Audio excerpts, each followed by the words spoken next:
How you doing? This is JT from JT Coin Rings. I have an opportunity today to share someone in the community who does great work. Everyone knows here that I do coin rings and I also collect coins um, for myself and also for my family. And I stumbled across coin ring making from watching some videos, and I thought it would be something nice for them to learn. Um, and I was looking at YouTube channels, some of the people in the community a couple of weeks ago, and I stumbled across this gentleman who made this very nice coin art, is what I call it. He calls it tinkering with some coins, but some coin art, making figurines out of pennies. So I wanted to share an opportunity with the viewers of my channel and also people from the community, an opportunity to meet this extraordinary gentleman. So I want to show you some of his art, and I also wanted to share a story. When I first was introduced to this type of coin art, I went to my local coin shop, Harvard Coins here in Baltimore, and he showed me a little teacup, and this teacup was made from a penny. And he was telling me the story that it was made from inmates in the 1930s and 40s, and when the inmates finished their sentence, that I guess they also sold them. Well, come to my surprise, there's someone in our community now who does the exact same thing. His mother had some of the art from that time ago, and he shared with me. But I have an opportunity to do a question and answer interview with him. So this is what is happening in this video. And also I have some coins that I have to make into coin rings this weekend, so I'll show you them as well. Okay, so sit back and I hope you enjoy. Well, the amazing thing about MrDoeBoy356 is that he learned how to make this just by trying it out. He saw that his mom had some of the teapots, and he just used his own imagination and creativity and learned how to make it his way. And he does an extraordinary job. So the pictures that I've shown was pictures that I found online. I didn't have an opportunity to go to my coin shop to see the one that he had, but it looked just the same. So I wanted to show you some of the things that MrDoeBoy356 has. So this question and answer, I hope, was very informative, and I hope you have an opportunity to stop by his channel and view some of the things that he does. Amazing. It takes so much creativity, it takes so much skill. I wish I had the same ability, but I will be practicing making some of them. But my hands are not that skilled just yet, but I do enjoy watching MrDoeBoy356 videos. Absolutely awesome. So take your time to enjoy this. Have any questions, leave down below.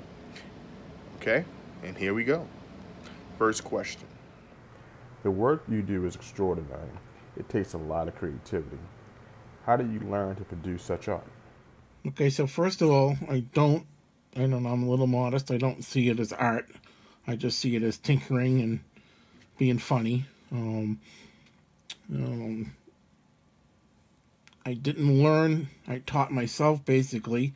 No one taught me or anything. I just picked up stuff. I said, oh, maybe I could do this, or maybe I can do that with some stuff.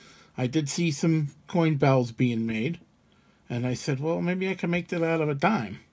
And I did. I was able to make one out of a dime.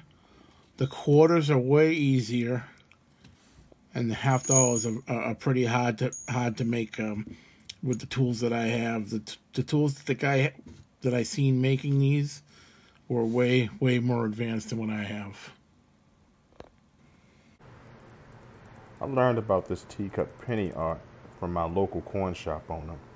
He stated that in the 1930s and 1940s, copper teacups came on the scene. How does your technique vary from the ones of the past? To the second question, I've always been fascinated with the hobo art or the trench art or prison art they call it, stuff like this. This is one of my favorite items. This is made from a bullet, supposedly World War II, made by an army soldier. As far as making the stuff that I make, I just said, well, maybe I can do some stuff like that with the tools that I have. The tools that they used before were hammers, and I have way better tools than they used back then. As far as bending stuff up and making quick work of it. They used one penny, whereas I used two and some wire. So my mother has one of those old pennies. She wasn't able to find it. I wanted her to find it. I was trying to get her to find it. She does have one of those old pennies that she's had since she was a kid from the 50s. And it is a lot different. I've held it and seen it. It is used. They do use one penny, and it seems that they hammered it all out because a lot of the detail of the penny is missing from that particular coin. You can just make out on the bottom where it was a penny at one time. I've learned so much from watching your videos. How long did it take you to master this art?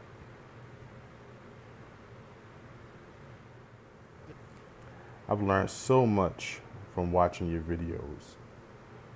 How long did it take you to master this art? And for your third question, I really don't think I've mastered anything. I like to tinker. I take my time. I figure things out. What will this look like together? What will that look like together? Here's a coin snowman that I was working on. It kind of failed, but that's that. And I said, well, maybe I could make a Freddy Krueger glove out of something. And I just did it. I don't really think that I've mastered anything. There's a coffee pot. Looks like a diner craft. And little people. Just simple little trinkets. You created so many cool things from coins. Which one is your favorite? Okay, for the fourth question, I think my favorite is the quarter bell. It's easy to make. I can make a lot of them quick, with no problem.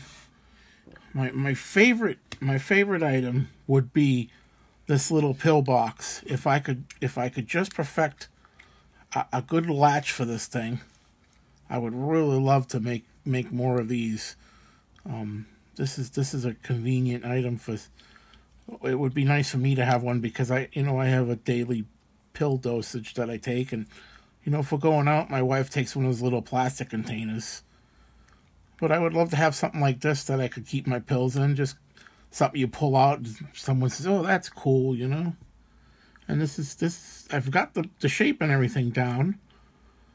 It's just this latch is kind of wonky. But that's made out of quarters and $50, all from 1999. This one here.